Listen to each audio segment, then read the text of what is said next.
یہ جو دو بڑے خاندان جنہوں نے جن کی چوریوں کے اوپر کتابیں لکھی ہوئی ہیں، ایک ریمنڈ بیکر کی کتاب ہے دی وے آف دا ورلڈ، یہ زرداری اور شریف خاندان کے اوپر پورا چیپٹر لکھا ہوا ہے ان کی چوری کے اوپر کہ ملک کا کرپشن ہوتی ہے ملک کا پیسہ چوری کرنے کا.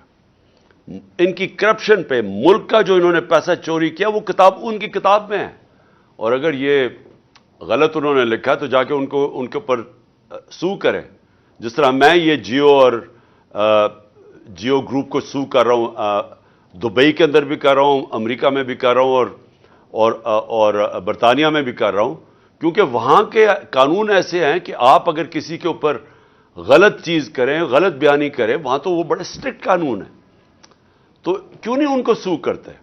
ادھر ایک اور کتاب ہے سوسکن کی وے آف دا ورلڈ، جس میں وہ بلاول بھٹو کی والدہ بتا رہی ہیں کہ کتنے دنیا کے اندر باہر کے ملکوں میں ان کے بینک اکاؤنٹس ہیں، وہ اس کتاب میں لکھا ہوا ہے.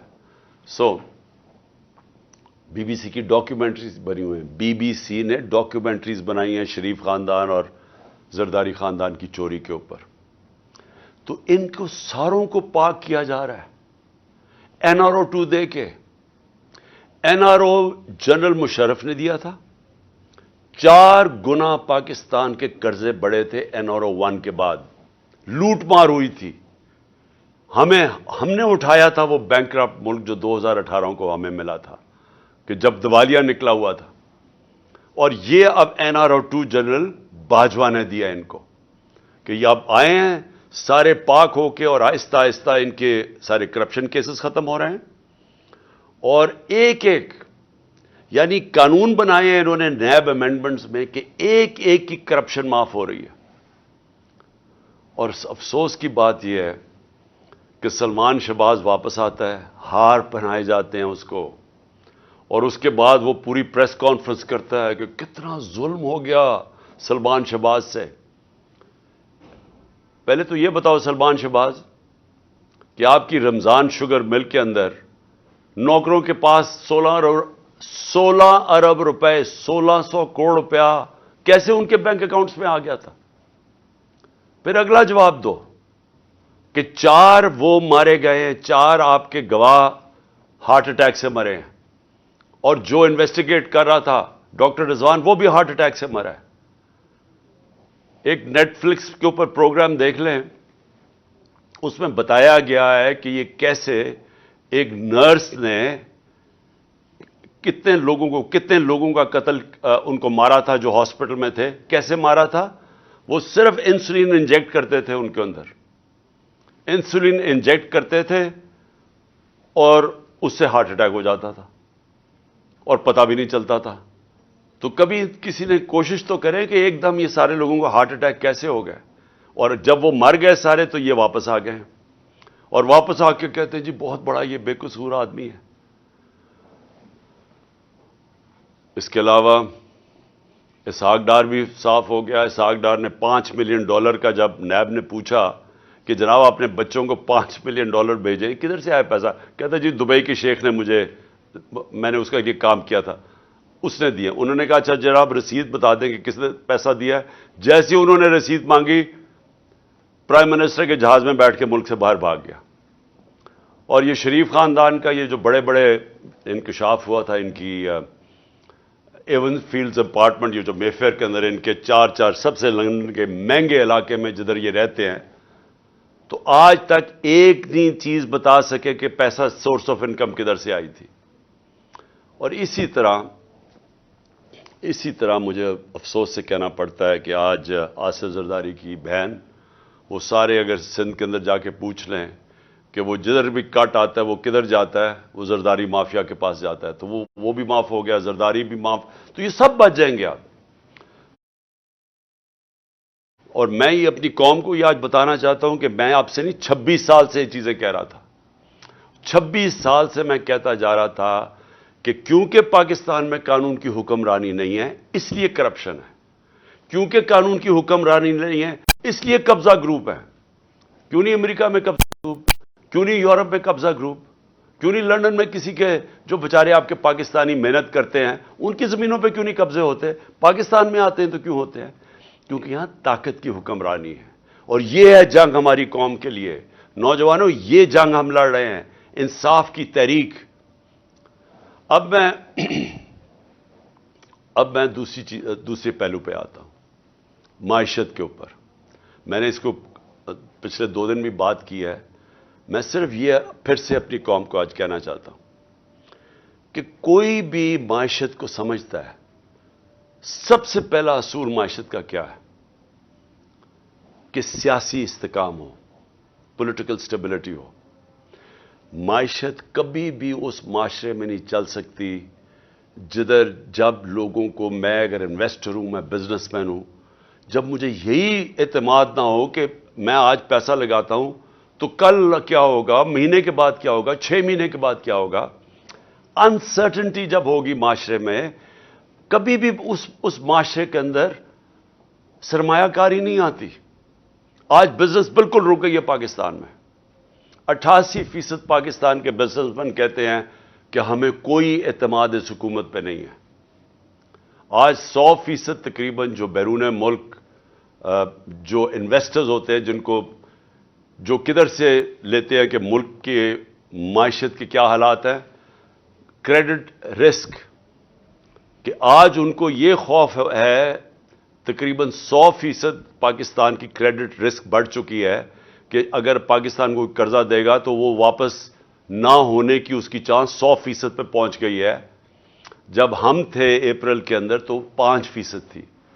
تو یہ جب سے یہ آئے ہیں تو کسی کو نہ باہر نہ اندر اعتماد ہے پاکستان کی اکانومی پر، لہذا اکانومی سکڑتی جا رہی ہے، گروتھ ریٹ نیچے جا رہی ہے۔ 6% پہ ہم چھوڑ کے گئے تھے، آج 0 پہ پہنچ گئی ہے۔ اس کا مطلب بے روزگاری بڑھتی جا رہی ہے۔ اس کا مطلب کہ فیکٹریاں جو بند ہوتی جا رہی ہیں اور جو بے روزگار لوگ نکل رہے ہیں، ایک طرف مہنگائی ہے، دوسری طرف بے روزگاری ہے۔ کیسے لوگ تنخواہ دار لوگ کیسے گزارا کریں گے آج؟ اوپر سے کسان علیحدہ رو رہا ہے، بجلی کے بل اسمانوں پہ ہیں، ڈیزل کی قیمت جو ہم 150 روپے لیٹر چھوڑ کے گئے تھے، آج عالمی منڈی میں تیل نیچے آ چکا ہے۔ ہمارے دور میں 115 سے لے کے 103 روپے $103 تھا، 115 سے $103 بیرل تھی انٹرنیشنل مارکیٹ میں۔ آج وہ $80 سے نیچے آ گئی ہے۔ لیکن ڈیزل کدھر ہے؟ پٹرول کدھر ہے؟ کیسے بجلی کی قیمت آج کدھر ہے؟ ہم 17-18 روپے یونٹ پہ چھوڑ کے گئے تھے، آج وہ 40 روپے سے اوپر چلا گیا۔ کس طرح لوگ پیسے دیں گے؟ کسان جس کے پاس پیسہ آیا تھا ہمارے دور میں، اس نے اپنی زمین پہ لگایا تھا، جس کی وجہ سے ریکارڈ پیداوار ہوئی تھی، 4 بڑی بڑی فصلوں کی ریکارڈ پیداوار ہوئی تھی۔ آج کسانوں سے پوچھے کیا حالات ہیں ان کے؟ کسان علیحدہ پسا ہوا ہے، بزنس مین علیحدہ پسا ہوا ہے، انڈسٹری ہماری بند ہو رہی ہے، سروسز، یہ جو آئی ٹی کے اندر ہم نے اتنے انسینٹیوز دیے تھے، ہماری 75% آئی ٹی ایکسپورٹس بڑھی تھی، ان کے انسینٹیوز انہوں نے واپس۔ تو سوال یہ ہے کہ اب ہم کدھر سے آمدنی بڑھائیں گے اپنے قرضے واپس کرنے کے لیے؟ اگر ایک ملک کے اوپر قرضہ چڑھا ہوا ہے، گھر پہ قرضہ چڑھا ہوا ہے، تو وہ واپس کیسے کرتا ہے؟ آمدنی بڑھا کے۔ تو جب آمدنی سکڑتی جا رہی ہے تو قرضے ہم نے کیسے واپس کرنے ہیں؟ ہم کیسے، جو ہماری آگے لائبلٹیز آ رہی ہیں، ہم کیسے واپس کریں گے؟ ان کے پاس تو کوئی پلان نہیں ہے۔ آج ذرا صرف میں بتانا چاہتا ہوں تھوڑی سی قیمتیں جو عام آدمی کو آج افیکٹ کرتی ہیں۔ پیاز، لوگ کئی پیاز اور روٹی کھاتے ہیں، 400% اس کی قیمت بڑھ چکی ہے پیاز کی۔ ٹماٹر، یہ بھی عام لوگ جو گوشت نہیں کھا سکتے، وہ لوگ روٹی کے ساتھ ٹماٹر کے ساتھ روٹی کھاتے، 300% بڑھ چکی ہے اس کی قیمت۔ آٹا یعنی روٹی کے بغیر کون گزارا کرتا ہے؟ 100% قیمت بڑھ چکی ہے آٹے کی۔ دالیں، 50% قیمت بڑھ چکی ہے دالوں کی۔ گھی، عالمی مارکیٹ میں نیچے آ گیا پام آئل، آج گھی کی 50% قیمت بڑھ چکی ہے۔ اس لیے آپ کو بتا رہا ہوں کہ جو عام لوگ ہیں سوچیں کہ وہ کیسے گزارا کرتے ہوں گے. تو جب معیشت نیچے جا رہی ہے، میں پھر سے ریپیٹ کرتا ہوں، اور میں سارے پاکستان کے اداروں سے آج بات کر رہا ہوں، میں اس پاکستان کے سارے اداروں سے بات کر رہا ہوں کہ یہ جو ہونے جا رہا ہے یہ آپ سب کو افیکٹ کرے گا.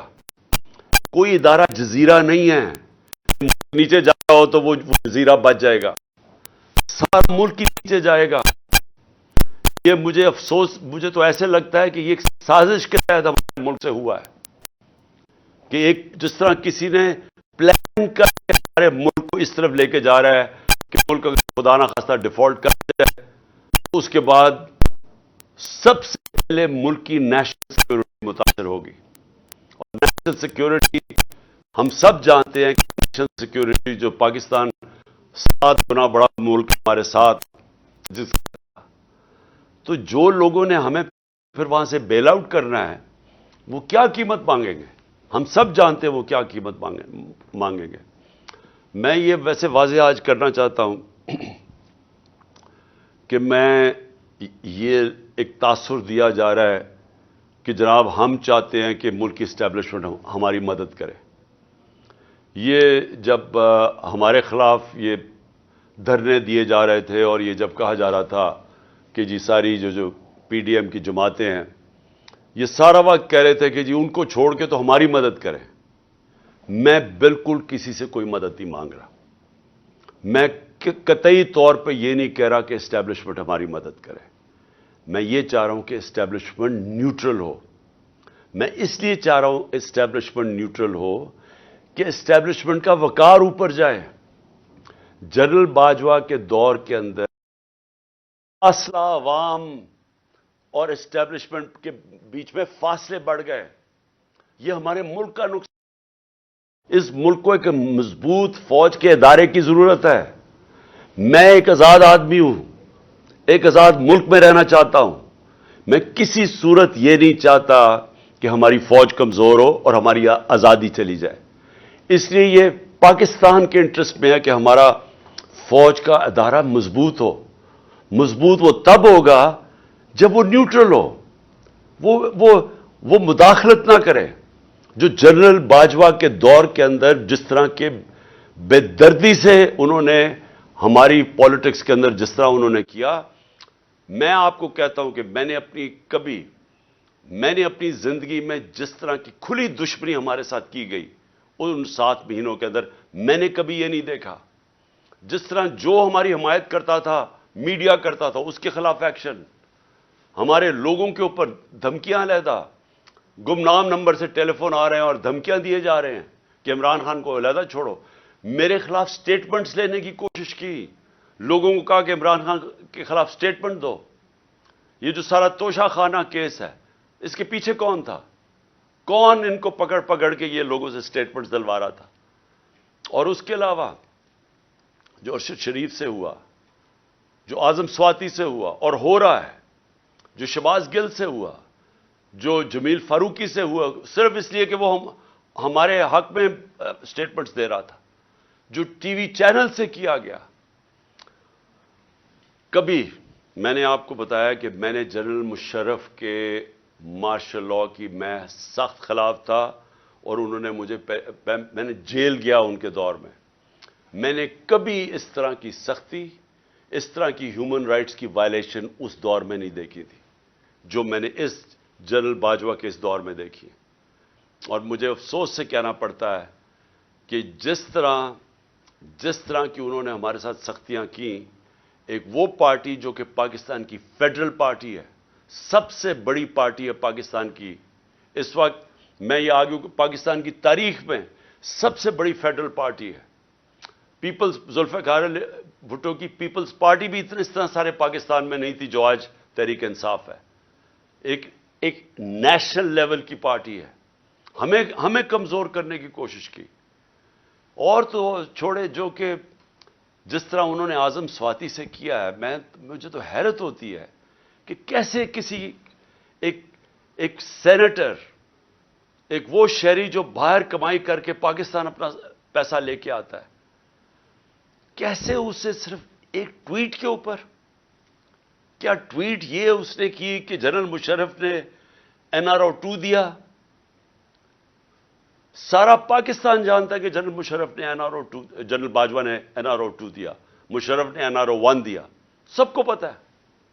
ہمیں کئی دفعہ انہوں نے کہا جب ہم گورنمنٹ میں تھے کہ جی چھوڑ دیں، احتساب کو چھوڑ دیں، اقتصادیات کے اوپر کانسنٹریٹ کرو، اکانومی پہ کانسنٹریٹ کریں، احتساب کو بھول جائیں۔ ہمیں فیٹف کے اندر انہوں نے ان کی طرف سے آئی ریکویسٹ کہ جناب فیٹف میں ان کو NRO 2 دے دو، یہ اپوزیشن کو۔ تو ہمیں تو پتا ہے کہ NRO 2 کس نے دیا ہے۔ تو اگر اعظم سواتی نے یہ ایک ٹویٹ کر ہی دی، یہ اس کی اتنی بڑی سزا تھی کہ اس کو پہلے پوتوں اور پوتیوں کے سامنے گھر میں 3 بجے گھس کے مارا گیا، پھر اس کو ننگا کر کے ISI نے اس کو مارا علیحدہ، اور اس کے بعد اس کو جو کیسٹ اس کی بیوی اور بیٹی کو دی گئی وہ گندی کیسٹ، اور اس کے بعد اب اس کے اوپر 30 کیس اور کر دیے۔ اس عمر میں آدمی کو کبھی کوئٹہ جا رہا ہے اور کبھی سندھ جا رہا ہے، اور میں آج کوئٹہ اور سندھ کے ہائی کورٹس کو سلام پیش کرتا ہوں کہ جس طرح انہوں نے سٹینڈ لیا اس کے اوپر۔ لیکن کیا یہ ایک مہذب معاشرے میں، ایک ڈیموکریٹک معاشرے میں ہوتا ہے؟ یہ تو ڈکٹیٹرشپ میں بھی اتنا برے حالات نہیں تھے۔ اور اس کے بعد شہباز گل، اس کے اوپر 8 کیس اور کر دیے۔ میں ایکس پرائم منسٹر پاکستان کا، مجھے پتا ہے کس نے گولیاں، کون یہ، کس نے میرے اوپر قاتلانہ حملہ کیا، مجھے پتا ہے وہ کون ہے۔ میں اپنی FIR نہیں کٹوا سکا، تو اور کون کٹوائے گا پاکستان میں؟ اور کون آج مجھے بتائے کمزور آدمی، اگر ایکس پرائم منسٹر، سب سے بڑی پارٹی کا ہیڈ، اگر وہ نہیں کر سکتا تو باقی کون کر سکتا ہے؟ تو یہ ہیومن رائٹس کا حال ہے آج۔ ہم بات کرتے ہیں کہ جی مقبوضہ کشمیر میں بہت بڑے برے حالات ہیں، تو یہاں کیا ہیں؟ یہاں کون سے ہیومن رائٹس رہ گئے ہمارے؟ اور مجھے بڑے افسوس سے کہنا پڑتا ہے، میں پوری ریسپیکٹ سے میں اپنی اعلیٰ عدلیہ سے پوچھنا چاہتا ہوں کہ دیکھیں، اگر آپ ہمارے فنڈامنٹل رائٹس کی، اگر آپ ان کی حفاظت نہیں کریں گے تو اور کون کرے گا؟ کیا کوئی باہر سے آ کے ہمیں کرے گا؟ ہم بار بار یہ کہہ بیٹھے ہیں، ارشد شریف کی والدہ کی فریادیں سنیں، ہمیں پتہ ہے اس بیچارے سے کیا ہوا ہے۔ اگر وہ نہیں اپنی FIR کٹوا سکتی، ایکس پرائم منسٹر نہیں کٹوا سکتا، اور میں یہ بھی سوال پوچھنا چاہتا ہوں کہ کیا جنرل مشرف کو جب ہم تنقید کرتے تھے، اور ہم کھل کے جنرل مشرف کی تنقید کرتے تھے، تو کیا ہم فوج کی تنقید کر رہے تھے؟ سب کو پتا تھا کہ جنرل مشرف کی ہم تنقید کر رہے ہیں، ہم فوج کی نہیں۔ قوم فوج کو پیار کرتی ہے، کیونکہ قوم کو پتہ ہے کہ ہمیں وہ آزاد رکھنے والی ہماری فوج ہے۔ تو آج اگر میں جنرل باجوہ کی جو بھی تنقید کرتا ہے، جنرل باجوہ نے وہ پاکستان سے کیا جو دشمن نہ کر سکے۔ 7 مہینے کے اندر وہ اکانومی جو اپنی 17 سال کے بعد بہترین پرفارمنس دے رہی تھی، اس کو آج اس نے زمین پہ ڈال دیا ہے۔ آج پاکستان کے لوگوں کو یہ نہیں سمجھ آ رہی کہ اب پاکستان جائے گا کدھر۔ ہمیں تو یہی نہیں سمجھ آ رہی کہ اب اس پہ سے نکالے گا کیسے کوئی۔ ہمیں تو یہی نہیں سمجھ آ رہی کہ یہ جو چور اوپر ہمارے اوپر مسلط کر دیے گئے ہیں، سوائے اپنی چوری بچانے کے لیے، پتہ تو بتائیں کہ انہوں نے اس اکانومی کو ٹھیک کیسے کرنا ہے۔ اور اب یہ 30 سال دونوں اقتدار میں رہ چکے ہیں، کب انہوں نے اکانومی کو ٹھیک کیا تھا؟ یہ تو جب سے آئے ہیں پیسہ بنانے کے چکر میں ہیں، اور ان کے پیسے معاف ہو رہے ہیں اور ملک بھی نیچے چلا گیا ہے۔ کون ذمہ دار ہے اس کا؟ تو یہ ہمارا رائٹ ہے، یہ میرا جمہوری رائٹ ہے یہ کہنے کا۔ اور میں آپ کو پھر سے یہ کہہ دوں کہ میں یہ باتیں اس وجہ سے، یہ قاتلانہ حملہ میرے اوپر ہوا تھا میرا منہ بند کرنے کے لیے۔ یہ منہ نہیں بند ہونے لگا، یہ جب تک میں زندہ ہوں میں اس ملک کے لیے کھڑا ہوں گا، اس ملک کی آواز بلند کروں گا۔ میں کسی صورت اپنی آواز بند نہیں کرنے لگا۔ اور میں یہ چاہتا ہوں کہ اگر کوئی ادارے کے اندر کالی بھیڑیں ہیں تو ادارہ اپنا وقار اونچا کرتا ہے جب ان کے اگینسٹ ایکشن لیتا ہے۔ یہ نہیں کہ جو بات کرتا ہے ان کے اوپر کارروائی شروع کر دے، جو کہ اعظم سواتی سے خاص طور پہ ہوا ہے۔ اور میں آخر میں الیکشن کمیشن کے اوپر بات کرنا چاہتا ہوں۔ میں پھر سے یہ کہتا ہوں کہ میں نے پاکستان میں جب سے بھی میں 26 سال سے الیکشن لڑ رہا ہوں، میں نے اپنی زندگی کے اندر کبھی اس طرح کا الیکشن کمشنر نہیں دیکھا، جو ایک تو یہ جو سکندر سلطان ہے اور دوسرا جو کہ سندھ کا الیکشن کمیشن ہے۔ پہلے میں یہ واضح کر دوں کہ جو سندھ کا الیکشن کمشنر ہے یہ سندھ گورنمنٹ کا ملازم ہے، یہ انڈیپینڈنٹ الیکشن کمشنر نہیں ہے۔ ہم سپریم جوڈیشل کاؤنسل کے پر کیس لے کے گئے ہوئے ہیں اس کا، اور مجھے افسوس ہوتا ہے کہ اتنی دیر سے ہمارا کیس پڑا ہوا ہے سپریم جوڈیشل کاؤنسل میں، کوئی سن ہی نہیں رہا کہ کیسے ہو سکتا ہے کہ سندھ گورنمنٹ کا ملازم غیر جانبدار ہو جو ان سے تنخواہ لے رہا ہے۔ اور جو اس نے کیا ہے چیف الیکشن کمشنر نے، سوائے اس کے کہ اس کا 1 پوائنٹ ایجنڈا ہے کہ عمران خان کو ڈسکوالیفائی کیسے کرنا ہے۔ توشہ خانہ کا کیس اس نے پکڑا ہوا ہے۔ جس وقت بھی یہ کیس عدالت میں جائے گا، اس کے ہاتھ سے نکلے گا، میں آج رائٹنگ میں اس قوم کو دیتا ہوں، ہر چیز اخلاقی طور پہ اور قانونی طور پہ اس میں جائز میں نے کی ہے۔ اور دوسرا فورن فنڈنگ کیس، جس وقت بھی اس کے اوپر تحقیقات ہوں گی، یہ واضح ہو جائے گا کہ تحریک انصاف واحد پارٹی ہے جس نے صحیح معنی میں پولیٹیکل فنڈ ریزنگ کی ہے۔ سپریم کورٹ نے بھی 2018 میں کہا ہوا ہے اس کو، الیکشن کمیشن کو، پھر سے ہائی کورٹ میں بھی کہا ہوا ہے کہ جو فنڈنگ کیس ہیں، تینوں parties, Peoples Party, P M L N اور تحریک انصاف کی اکٹھی سنی جائیں۔ 4 سال ہو گئے ہیں، تحریک انصاف کو کٹہرے پہ کھڑا کیا ہوا ہے اور ان دو پارٹیز کے کیسز نہیں سنتا۔ کیسز اس لیے نہیں سنتا کہ جب یہ کیس آپ قوم کے سامنے آئیں گے تو آپ کو پتا چلے گا کہ ان پارٹیز کا کوئی طریقہ ہی نہیں ہے فنڈ ریزنگ کا۔ یہ فنڈز کیسے اکٹھے کرتے ہیں، یہ بڑے بڑے نامور، اور میں وہ بزنس مین بھی جانتا ہوں جو بڑے بڑے جن کو یہ پہلے مل کے ان کے ساتھ ان کے بزنس پارٹنر ہی ہوتے ہیں، ان کو پیسہ بنا کے دیتے ہیں، پھر الیکشن آتا تو ان سے بڑے بڑے اربوں روپیہ لے لیتے ہیں۔ یہ ہے ان کی فنڈ ریزنگ۔ وہ پارٹی جس نے 40,000 لوگوں کا ووٹ ڈیٹا بینک ہے، ڈونر بینک ہے 40,000 لوگوں کا، وہ پارٹی کو اس نے کھڑا کیا ہوا ہے، کبھی کچھ کر رہا ہے، کبھی ایف آئی اے سے چیک کر رہا ہے، کبھی کوئی ہمارے ڈونرز کو تنگ کر رہا ہے، اس کے پیچھے پڑا ہوا یہ۔ ان سے نہیں پوچھتا کہ جناب آپ بتائیں آپ کی کیوں نہیں، اور میں نے سنا ہے کہ انشاءاللہ ان کا کیس لگنے لگا ہے، اور ہم انتظار کر رہے ہیں کہ ساری قوم کو پتا چلے کہ یہ دونوں پارٹیز پیسہ کیسے اکٹھا کرتی ہیں۔ اور پھر توشہ خانہ، میں پھر چیلنج کرتا ہوں کہ جب بھی توشہ خانہ لگے گا، کوئی چیز عمران خان نے اللیگل نہیں کی، کوئی کسی قسم کا، نہ آج تک پہلے قانون توڑا ہے، نہ آج توڑے گا، نہ کبھی آگے بھی توڑے گا۔ لیکن جنہوں نے قانون توڑا ہے، جنہوں نے توشہ خانہ میں ڈاکہ مارا ہے، اس میں ہے نواز شریف اور آصف زرداری۔ کیوں ڈاکہ مارا ہے؟ کیونکہ گاڑی توشہ خانہ سے نکالنا غیر قانونی ہے۔ 3 مہنگی گاڑیاں آصف زرداری نے توشہ خانہ سے نکالی ہیں اور 1 نواز شریف نے نکالی ہے۔ کیوں نہیں الیکشن کمیشن پوچھتا ان سے؟ نواز شریف تو چلے مفرور ہے، ابھی آئے گا، ڈرائی کلین ہو جائے گا پھر سے، تو اس سے پوچھے تو صحیح کہ تم نے گاڑی کیوں نہیں نکالی ہے، کیوں نہیں اس کے اوپر آگے کیس چلتا؟ کیوں نہیں زرداری تو ممبر آف پارلیمنٹ ہے، کیوں نہیں اس کا نیب کا کیس کھولتا کہ 3 گاڑیاں مہنگی گاڑیاں اس نے نکالی ہے توشہ خانہ سے؟ تو سب سے آسان کام ہے، میں جناب کسی کو اپنے دوست کو کہوں کہ مجھے گاڑی پریزنٹ کر دے، وہ مجھے پریزنٹ کرے، میں توشہ خانہ میں ڈال دوں، آدھی قیمت دے کے گاڑی خرید لوں۔ تو اسی لیے اجازت نہیں ہے اس کی۔ تو میں اس سے سوال پوچھتا ہوں کہ ان سے کیوں نہیں پوچھا آج تک؟ اور پھر کیا وجہ ہے کہ جو بھی کیس جاتا ہے ہمارا اس الیکشن کمیشن کے پاس، ہمارے خلاف فیصلہ ہو جاتا ہے؟ 8 دفعہ ہم عدالت میں گئے اور عدالت میں انہوں نے اس کے فیصلے رد کیے ہیں۔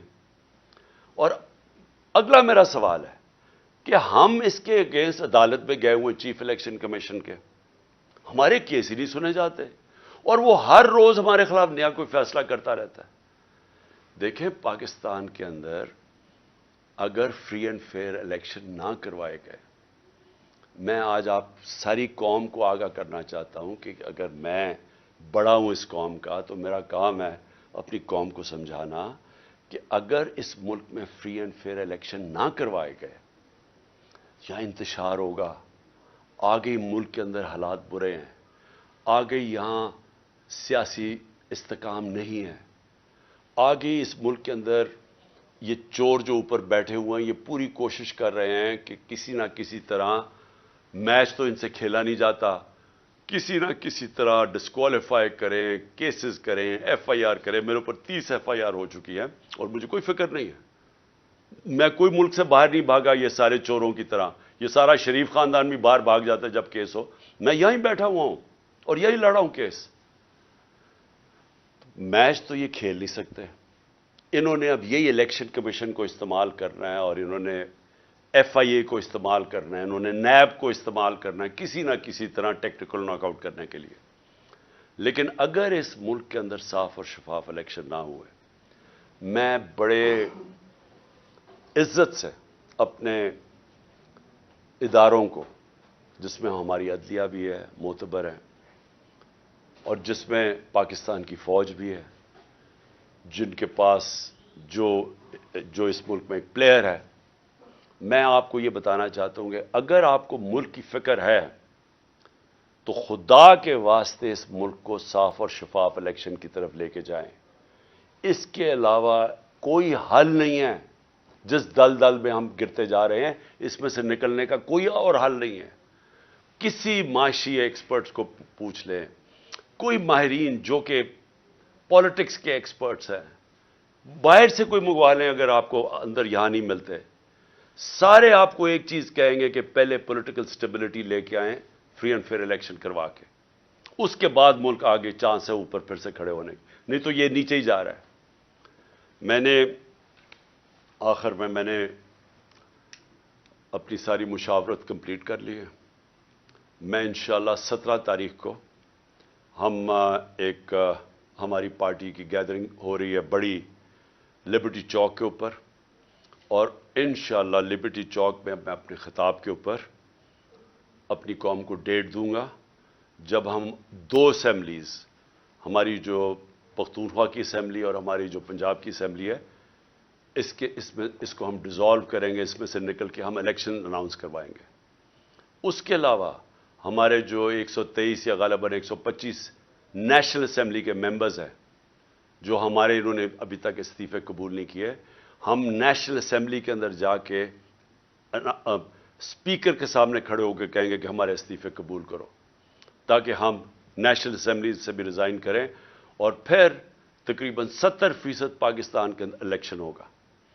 قانون آئین یہ کہتا ہے کہ جیسی اسمبلیز ڈیزالو ہوتی ہیں تو اس کے 90 دن کے بعد الیکشن ہوگا۔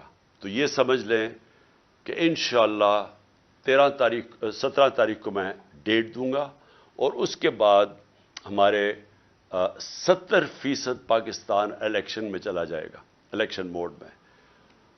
عقل تو یہ کہتی ہے کہ اگر 70% ملک میں الیکشن ہو رہا ہے تو آپ نیشنل اسمبلی سارے ملک کا ہی الیکشن کروا دیں، لیکن بدقسمتی ہماری یہ ہے کہ ہمارے یہاں مجرم جرائم پیشہ لوگ بیٹھے ہوئے ہیں، ان کو کوئی قوم کی فکر نہیں ہے، ان کی دولت ملک سے باہر پڑی ہوئی ہے، روپیہ گرتا ہے تو ان کی دولت میں اضافہ ہو جاتا ہے کہ ان کے پیسے ڈالر میں پڑے ہوئے ہیں، ان کا جینا مرنا پاکستان میں نہیں ہے۔ جب بھی مشکل وقت آئے گا یہ پھر اپنا بوریا بستر اٹھا کے باہر چلے جائیں گے، جدھر یہ بڑے آرام سے زندگی گزار رہے ہیں۔ ان کا صرف مقصد یہ ہے کہ ان کے کرپشن کیسز معاف ہوں، تاکہ ان کی سلیٹ جیسے جنرل مشرف نے صاف کی تھی، اب یہ جناب جنرل باجوہ کی بدولت ان کی سلیٹ صاف ہوگی، اور اس کے بعد پھر سے یہ امید لگا کے بیٹھے ہوئے ہیں کہ راؤنڈ 3 آئے گا ان کا ملک کو لوٹنے کے لیے۔ تو اس لیے ان کو کوئی انٹرسٹ نہیں ہے الیکشن کروانے کا، ان کو ڈر لگا ہوا ہے کہ الیکشن کروانا یہ ہار جائیں گے اور پھر سے ان کے کرپشن کیسز سامنے آ جائیں گے۔ اس لیے ان کا انٹرسٹ اور پاکستان کا انٹرسٹ مختلف ہے, اپوزنگ اینڈز کے اوپر ہے. قوم کا انٹرسٹ اس وقت یہ ہے کہ ملک میں فوری طور پہ الیکشنز کروائے جائیں, اور انشاءاللہ 17 تاریخ کو لبرٹی چوک جدھر ہماری گیدرنگ ہوگی, میں انشاءاللہ آپ کو وہ ڈیٹ دوں گا جس دن ہم اپنی 2 اسمبلیوں سے نکل جائیں گے. پاکستان زندہ باد. YouTube پر گوگلی نیوز دیکھنے کے لیے youtube.com کی سرچ بار میں googly news T V type کریں. گوگلی نیوز کے پیج پر سرخ رنگ کے سبسکرپشن والے بٹن پر کلک کرنا نہ بھولیے. YouTube پیج پر اپلوڈ ہونے والی ویڈیوز سے باخبر رہنے کے لیے بیل آئیکن پر کلک کیجیے. آپ کو ہر نئی ویڈیو کے بارے میں نوٹیفیکیشن موصول ہو جائے گا.